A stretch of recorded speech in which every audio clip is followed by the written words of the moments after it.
Naendaro. Chi, waita sei. Zaita seiko. Chale waita sei. Naro. Nani? Alani wanotamba naye mturo anamewa. Atakutala chokutala na ndikana. Atakutala na achakupinza pasingapinzwe.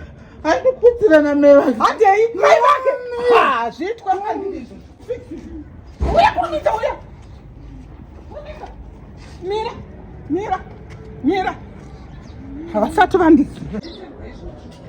I want to show them. Ndoda kuvabhilivhisa. Ndovabhilivhisa.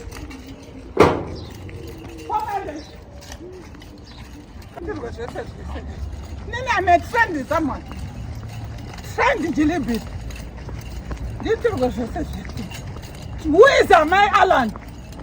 Who is Amai Alan? Who are you?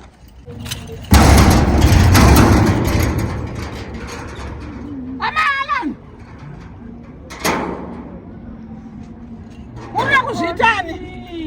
Ndatori kuda kuzvitani? Kuzvitani weiko? Tell me kuti uda kuzvitani? Ukagenge mapfeka zvinhu zvinenge zvejudo zvechii Judo yacho yaunontaurira iwewe. Kwachii? Unongonza judo iwewe. Newe chale chiko chomuri kundiitira namai yako pano pagedhe pangu panapa. Why are you harassing my gate?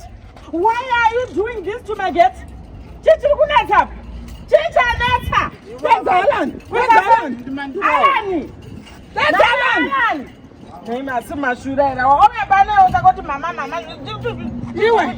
Yimimi iwewe namai vako nemaloja enyu zvese. Budai panzi. Budai uyai pano. Isu tibuda pachasadi. Uya pano. Taita seiko. Uya pano. Ndera kwedera chiringo chingoti nauye nyanya kunedza ndeyei. Kwamochedha moenda sure wani dzoka pedo pakati.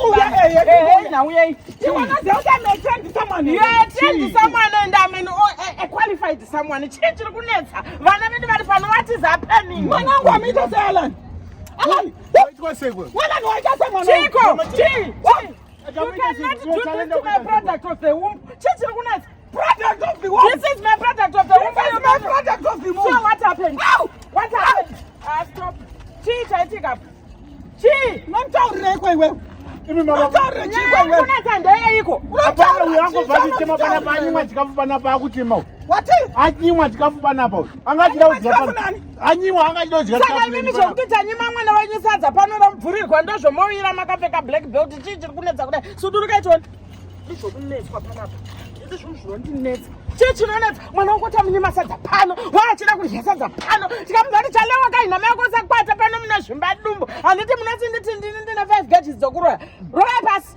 Roya pasi shokanda chona wakodera. Wadiwe. Vari kunyepa. Iwe wadi Ndakatsika dai. Ndakwatira sadza izvozvo. Roya pasi. Alan uya pano. Alan uya pano. Alan. Famba. Judo panapa. Unakatinia. Usataure rubbish. Unakatinia.